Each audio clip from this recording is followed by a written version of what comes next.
S'il y a bien une chose que l'enfer des comics et le multivers de Stephen King ont en commun, c'est qu'ils sont tous deux remplis de cauchemars qui refusent de mourir.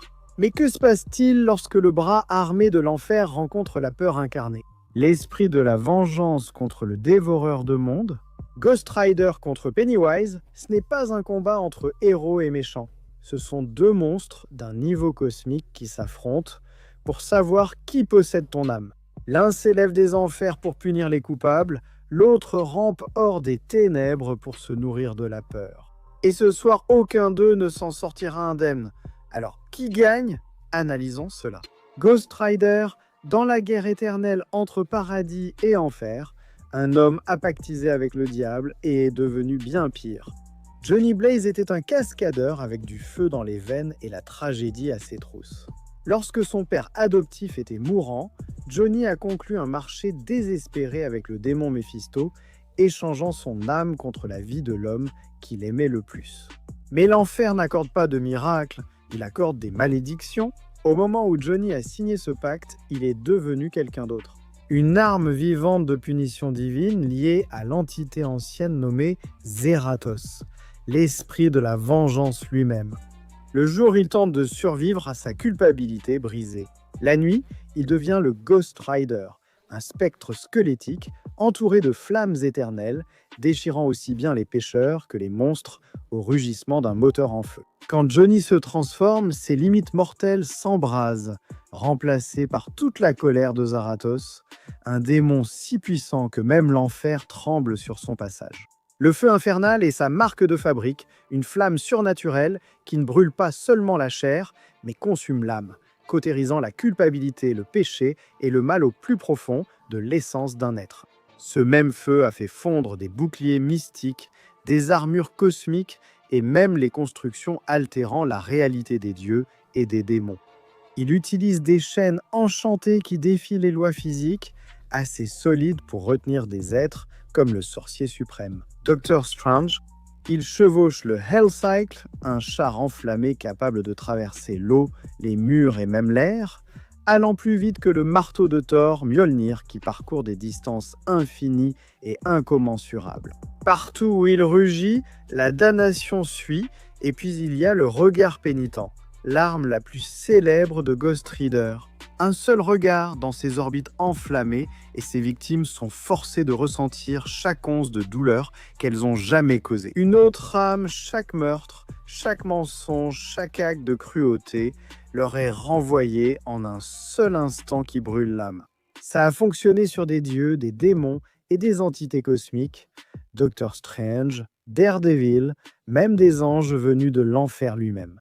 Leur esprit brûle, leur âme se fracture. Certains meurent en suppliant un pardon qu'ils ne recevront jamais. Le regard n'est pas limité par le remords, même les impénitents le ressentent. Parce qu'aux yeux de la vengeance, personne n'est innocent, mais l'esprit de vengeance est une malédiction autant qu'une arme. Zerathos est plus ancien que Méphisto lui-même, un démon antique et rebelle qui dévorait autrefois des âmes à travers le multivers jusqu'à ce qu'il soit enchaîné par la main du paradis. Lorsqu'il est libéré, il devient une tempête de fureur divine capable d'égaler Méphisto, Odin et même des dieux, pouvant menacer l'arbre-monde Yggdrasil, qui soutient des univers infinis à travers chaque plan de la réalité. À son apogée, le Ghost Rider se tient parmi les pères célestes et les seigneurs des enfers, ses flammes s'étendant à travers des royaumes pandimensionnels qui transcendent l'espace, le temps et la pensée. Et lorsqu'il a endossé le manteau du roi des enfers, il ne s'est pas contenté de régner. Il a recréé l'enfer lui-même, commandant des légions de démons et ressuscitant même des célestes déchus. Le rugissement de Xerathos peut ébranler des dimensions. Sa seule volonté plie des royaumes entiers de châtiment à sa cause. La puissance de Ghost Rider ne se limite pas à la force brute. Il absorbe des âmes, commande au feu pour créer des armes, façonne la matière, traverse les dimensions et déchire la réalité. Ses chaînes peuvent lier les esprits, ses flammes peuvent incinérer des concepts, mais lorsque la vengeance l'exige, même les portes du paradis ne peuvent lui barrer la route. Il s'est battu contre des titans comme Hulk de la guerre mondiale, s'est affronté au sorcier suprême et a vaincu Méphisto, dont les affrontements avec Galactus ont brisé des royaumes à travers le multivers. Docteur Strange lui-même a admis que si Zeratos était jamais complètement libéré, tous ceux qu'il connaît seraient en danger. Même les seigneurs des enfers, dieux pandimensionnels des mondes souterrains, le craignent à leurs yeux.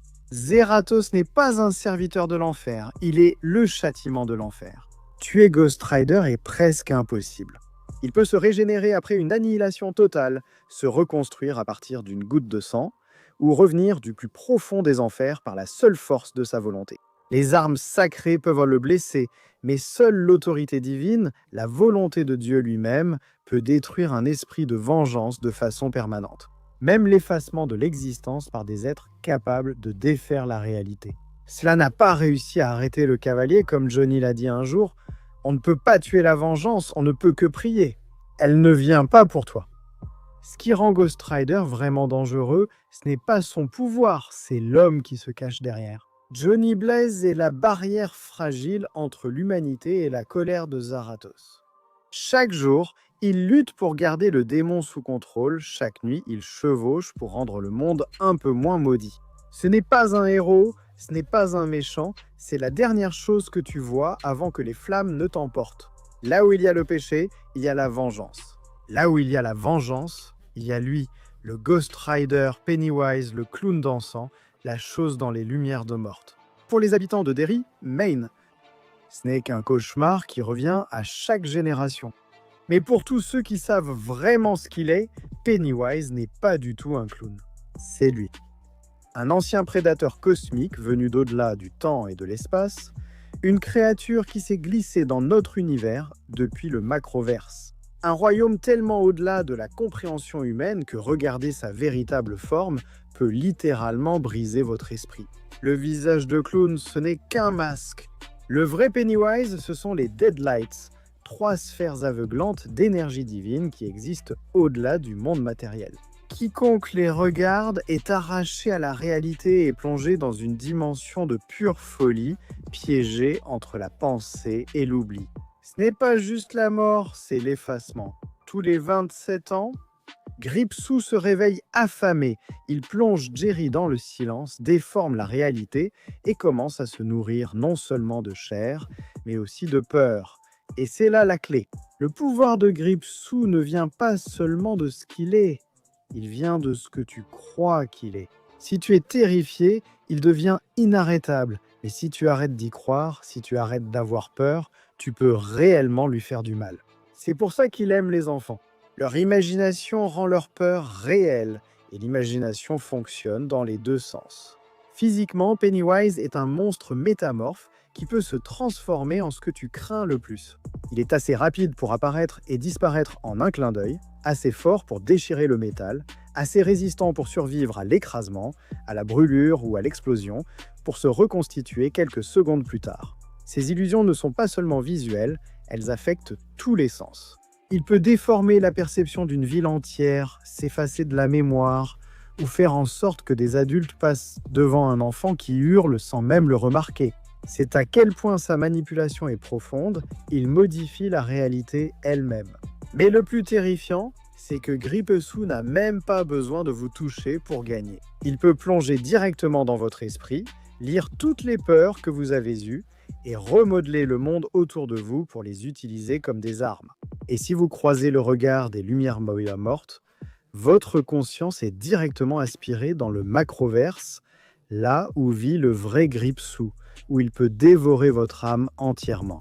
Gripsou n'est pourtant pas invincible, son pouvoir dépend des règles de la croyance. La même imagination qui le nourrit peut le détruire.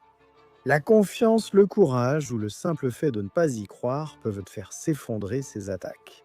Et si tu parviens à atteindre son encre physique, ce cœur tordu et battant caché à l'intérieur de son avatar, tu peux le tuer pour de bon. Alors, même s'il se fait appeler le dévoreur de mondes, la vérité est plus simple. Gripsou est un parasite cosmique qui transforme la peur en pouvoir. Ce n'est pas un monstre qui vit sous ton lit, c'est l'idée que ta peur rend le monstre réel. Alors, qui gagne Analysons ça, Ghost Rider. Que l'on parle de Johnny Blaze, Danny Ketch ou même de Zeratos lui-même, c'est l'un des êtres les plus terrifiants de Marvel. Un homme fusionné avec un démon si puissant que même les dieux craignent de l'affronter de face, il a encaissé. Il a encaissé les coups de Hulk, échangé des tirs avec Fisto, brûlé des armées d'esprit et déchaîné des flammes infernales qui consument chair et âme. Chaque coup de sa chaîne, chaque rugissement de cette moto infernale porte le poids d'une punition divine. Il ne se bat pas pour la justice, il se bat pour l'équilibre. Tu pêches, il brûle, c'est aussi simple que ça. Et de l'autre côté, Gripsou, le clown dansant, le parasite cosmique venu d'au-delà du temps. Ce n'est pas juste un monstre qui se cache dans les égouts, c'est une entité ancienne et métamorphe, plus vieille que l'univers lui-même.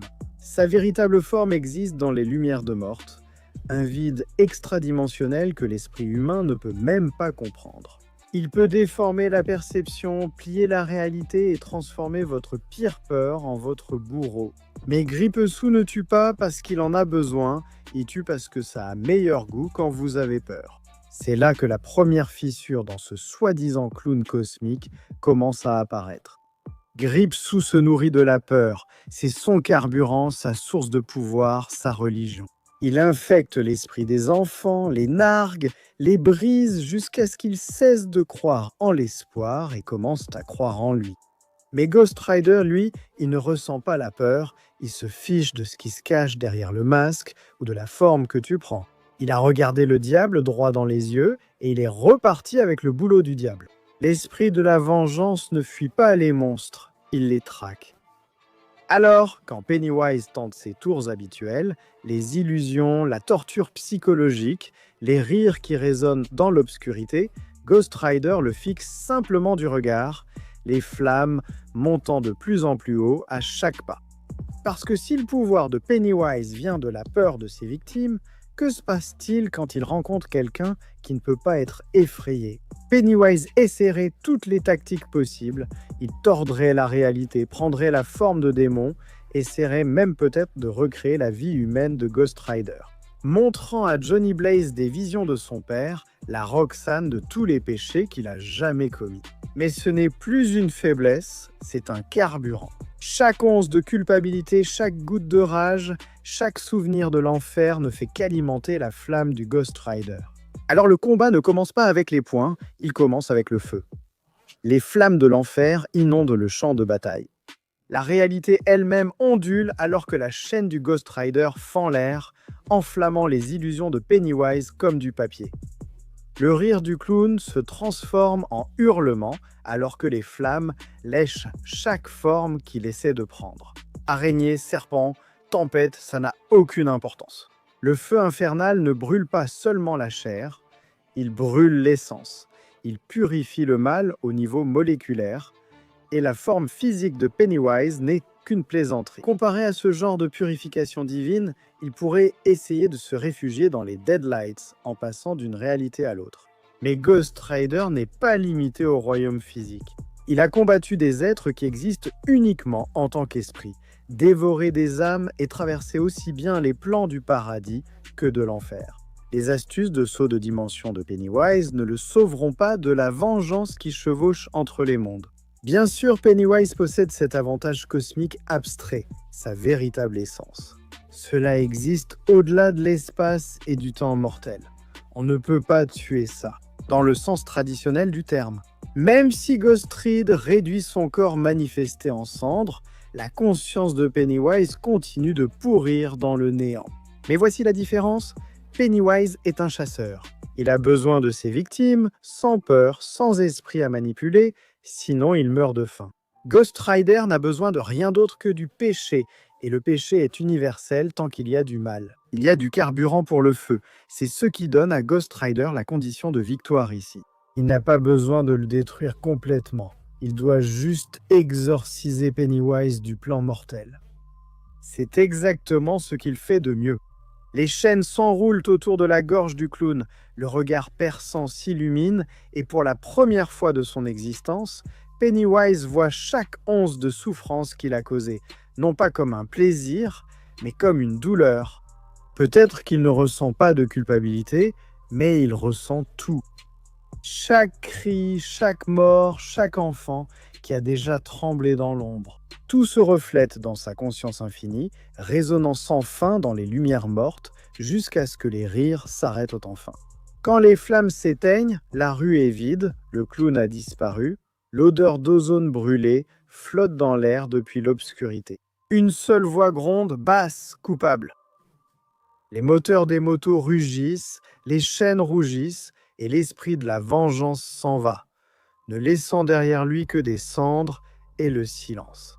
Donc oui, Pennywise est peut-être une créature ancienne qui se nourrit de la peur elle-même, mais Ghost Rider est la peur incarnée. Il est la punition qui attend chaque péché qui a jamais rampé hors de l'obscurité. Pennywise peut déformer la réalité, tordre les esprits et manipuler les cauchemars, mais Ghost Rider ne rêve pas. Il brûle, Ghost Rider l'emporte. Pennywise peut hanter le néant autant qu'il veut, mais la prochaine fois qu'il rampera sur Terre, le Rider l'attendra. Parce que la peur s'estompe, le péché non, et la vengeance ne meurt jamais.